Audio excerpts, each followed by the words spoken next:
Truth cannot be taught, but it can be learned.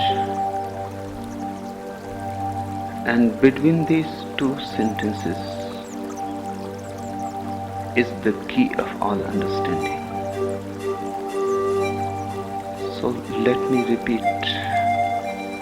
Truth cannot be taught, but it can be learned. Because truth is not a teaching, not a doctrine, not a theory, a philosophy or something like that. Truth is existence. Truth is being. Nothing can be said about it. If you start saying something about it, you will go round and round. You will beat the bush around, but you will never reach the center of it. Once you ask the question about, you have already on the path of missing it. It can be encountered directly, but not through abouts. There is no via media. Truth is here and now. Only truth is, nothing else exists. So the moment you raise a question about it, the mind has already moved away. You are somewhere else, not here and now. Truth cannot be taught because words cannot convey it. Words are impotent. Truth is vast, tremendously vast, infinite. Words are very, very narrow. You cannot force truth into words. It is impossible.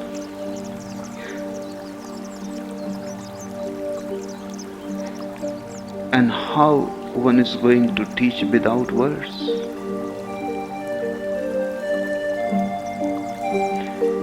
Silence can be a message. It can convey. It can become the vehicle. But then, the question is not on the part of the master to teach it. The question is concerned with the disciple to learn it. If it was a question of teaching, the master will do something. But words are useless. Nothing can be done. The master can remain silent and can give the message from his every pore of being. But now the disciple has to understand it. Unaided, without any help from the master, the disciple has to receive it. That's why in the world of religion, teachers don't exist, only masters. A teacher is one who teaches. A master is one who is. A teacher is one who talks about the truth. A master is truth himself. You can learn, but he cannot teach. He can be there, open, available. You have to drink him, and you have to eat him, you have to imbibe him, you have to become pregnant with him, you have to absorb. A master is one who has become the truth and is available for all those who are ready to absorb him.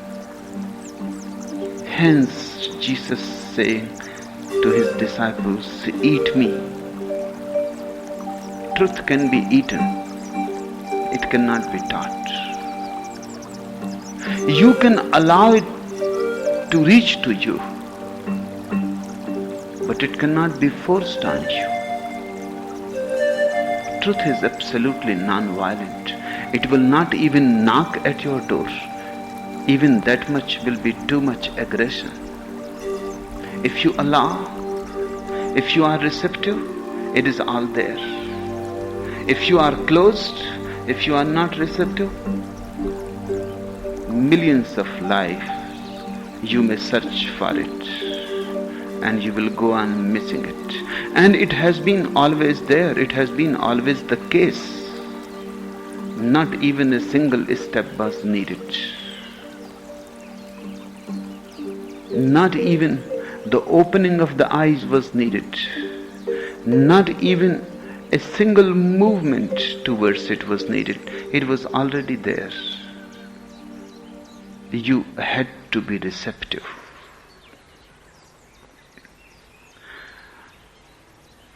Truth cannot be taught, but still you can learn it. So the whole art depends on how to become a disciple. The humanity is divided in three parts. One part, the major part, almost 99%, never bothers about truth.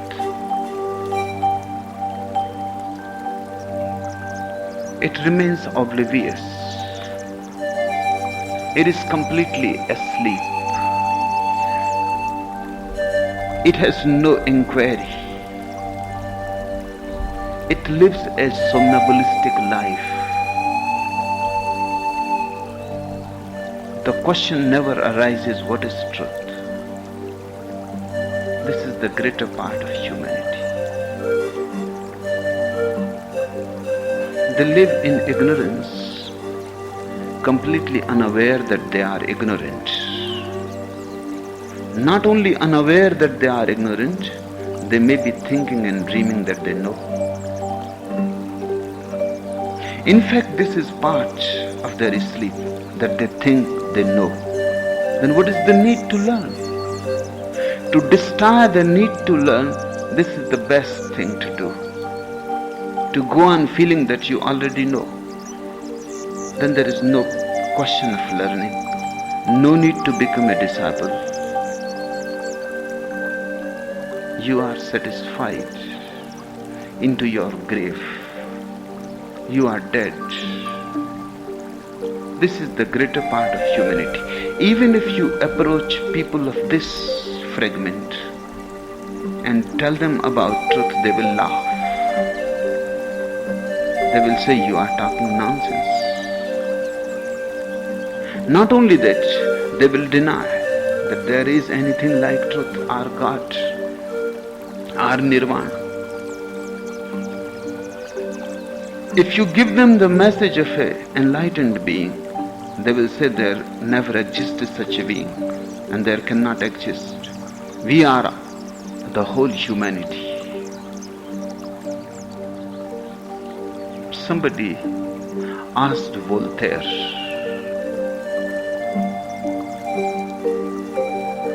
about the origin of religion, and Voltaire is reported to have said that religion was born when the first charlatan met the first fool on the earth. In the encounter of the charlatan and the fool, the religion was born. This has an element of truth in it. It is true in a sense, but it is true not about religion, but about pseudo-religion. Religion is born not between a charlatan and a fool. Pseudo-religions are born that way.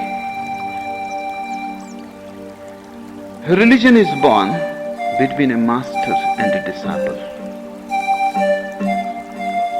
Religion is born between a being who has attained and a being who is authentically in search to attain it. Religion is born between truth and a disciple. But the first part of humanity remains completely unaware, blissfully unaware. Because when there is no inquiry, no search, they live a comfortable life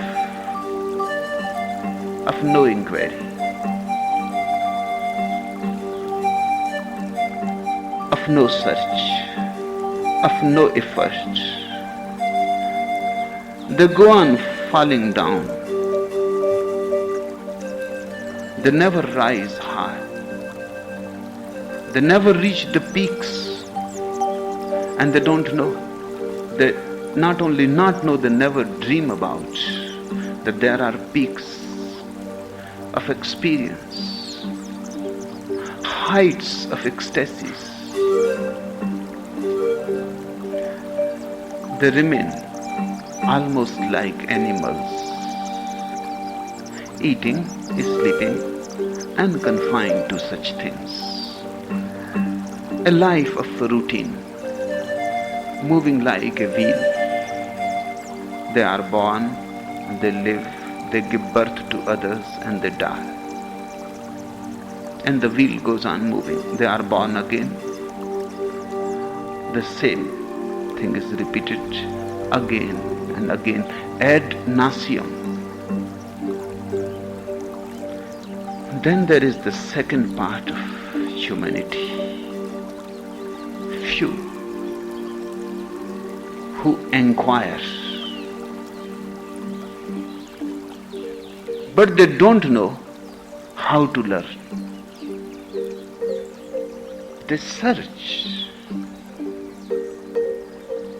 but they don't understand that this search needs an inner transformation. Only then it becomes possible. An inner mutation is needed. Learning is not like other learnings in this dimension. You can learn chemistry, physics, mathematics without any change in your consciousness. There is no need to change the consciousness. As you are, you can learn. But religion is a learning in which a basic requirement is first to change your consciousness.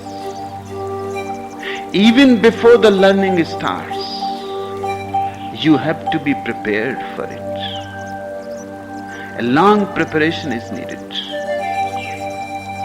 Otherwise, learning cannot start. This second part inquires, but is not ready. So it goes on round and round in theories, hypotheses, human mental projections, inventions of articulate people, verbalizations, philosophies, metaphysics. Thousands of theories are there available for this type of person. He can choose. The market is vast.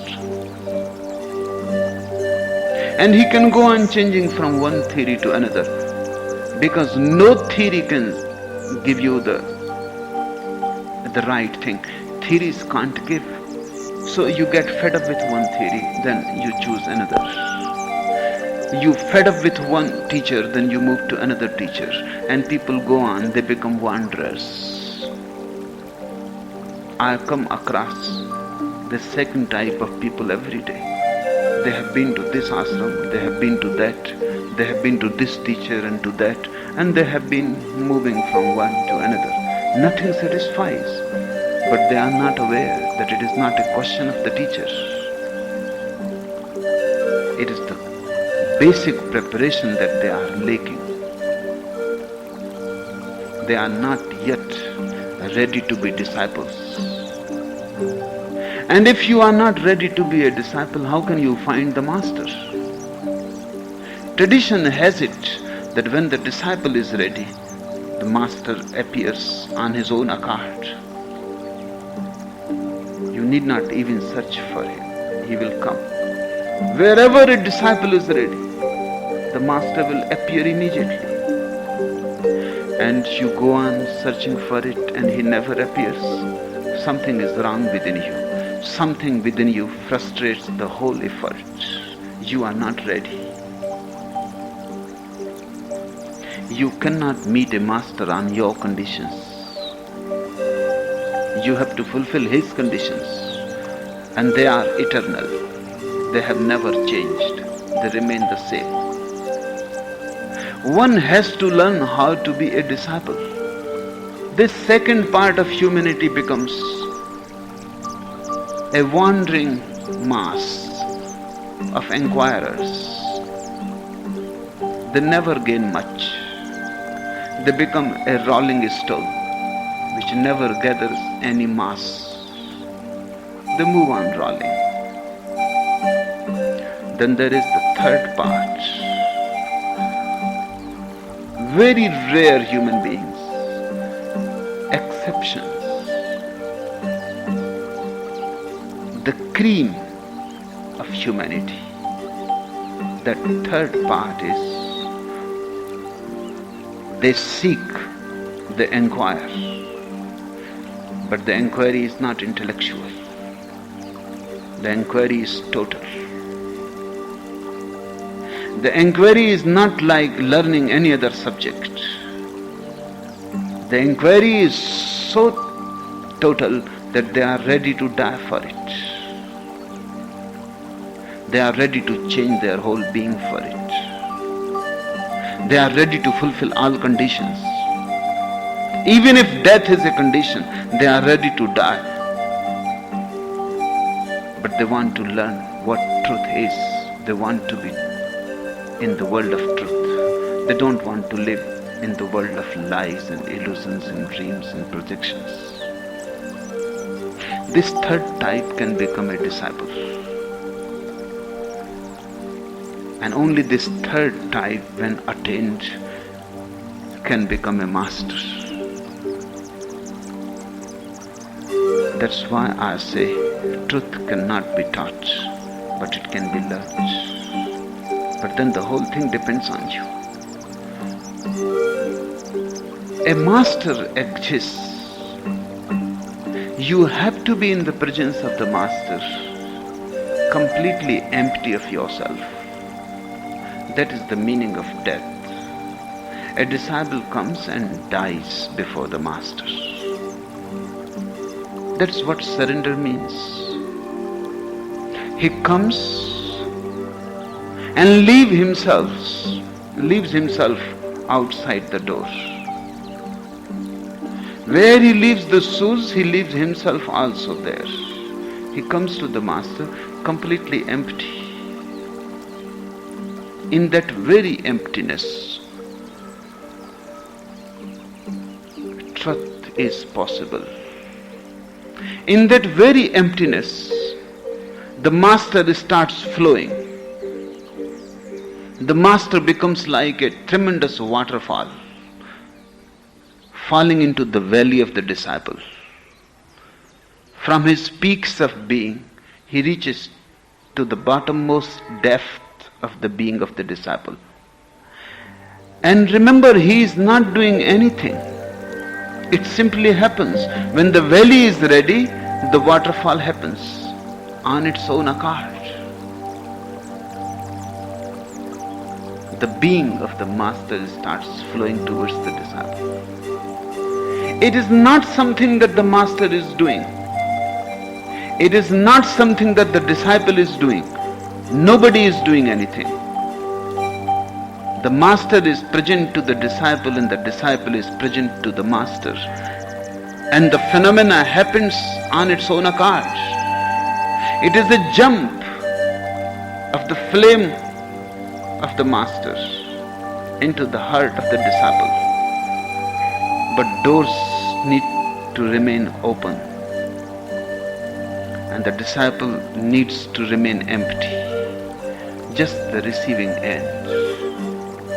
That's why I say again and again that the art of disciplehood is the art of being a feminine consciousness, receptive, allowing, not creating barriers, not closing doors, not trying to be safe and secure, trusting.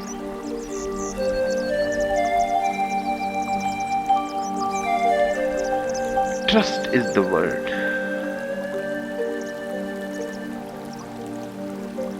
And in trust, truth happens.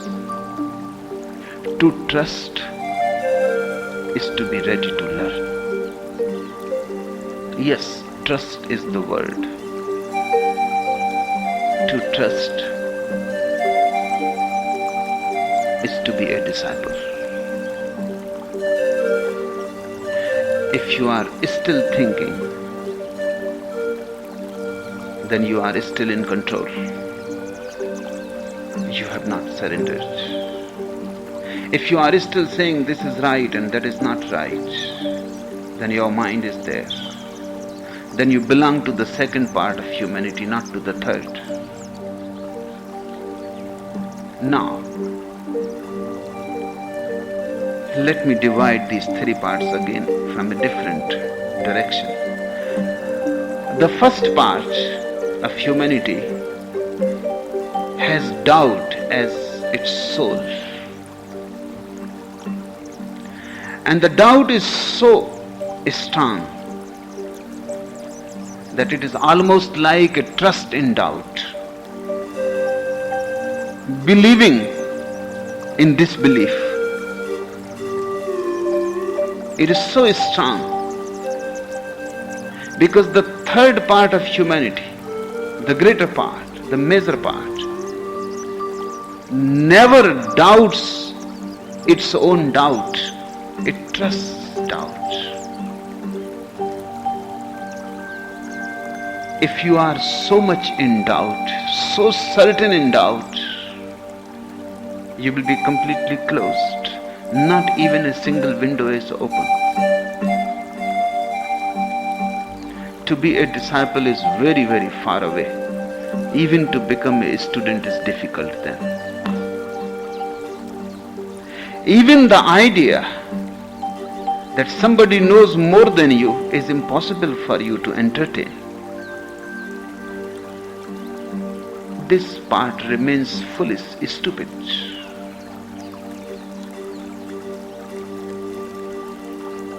It is a stone-like part, dead, with no life. Because unless energy is moving continuously into the unknown, you can't have life. When every day you move into the unknown, only then you are alive, throbbing. Your heart is beating. You are growing. Growth is always from the known into the unknown. The second part of humanity inquires. Its doubt is shaken, but its trust is not yet grounded. It is no more part of the greater humanity. It has moved away from them a little bit, but even that little bit is too much. But it is still in limbo, just hanging in the middle. It has no trust. The first part is too much trusting in doubt. The second part has come to doubt its doubt. but a trust is not bound. The third part is trusting in trust. The trust is absolute. The people of the second part will call you blind. Your Shraddha, your trust in trust will appear to them as blindness. The first part of humanity will call you mad. Your trust will look just like madness. How a person who thinks can believe so totally? It is impossible. But to the third part, to whom trust has happened, the blindness will be the only capacity to see, and madness will be the only sanity. These three different humanities have different languages. They don't communicate with each other. It is almost impossible. It is just like that you are talking to somebody who does not know your language and you don't know his language. At the most, through gestures, a little communication is possible, but not much.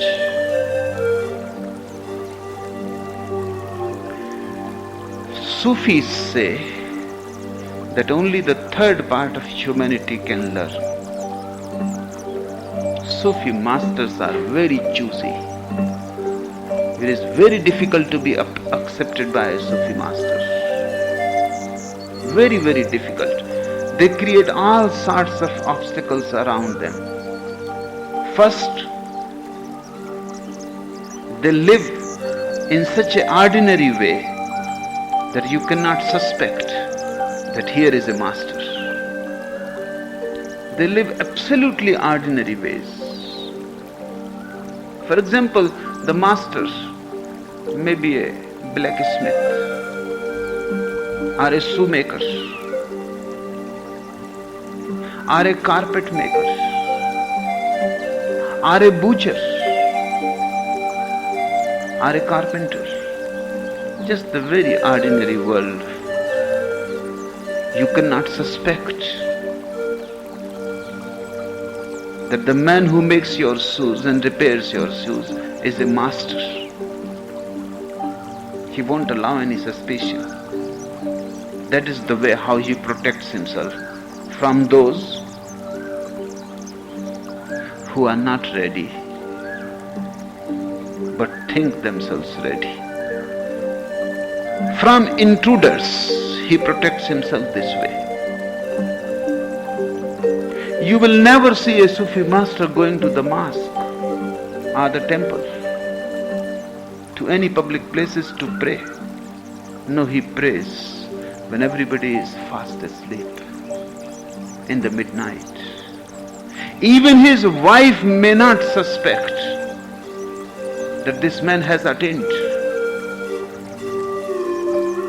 No, this is part of Sufi method, not to allow anybody to know. Jesus must have lived with some Sufis in Egypt. He carries few teachings in the Bible.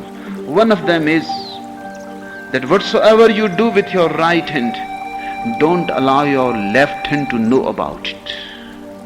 This is a Sufi tradition.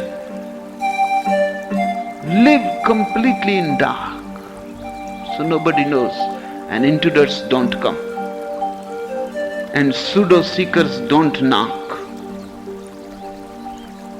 and foolish people don't trespass your time and your energy. Then second, if somehow you come to know about a Sufi master, years you will have to wait with him as an apprentice.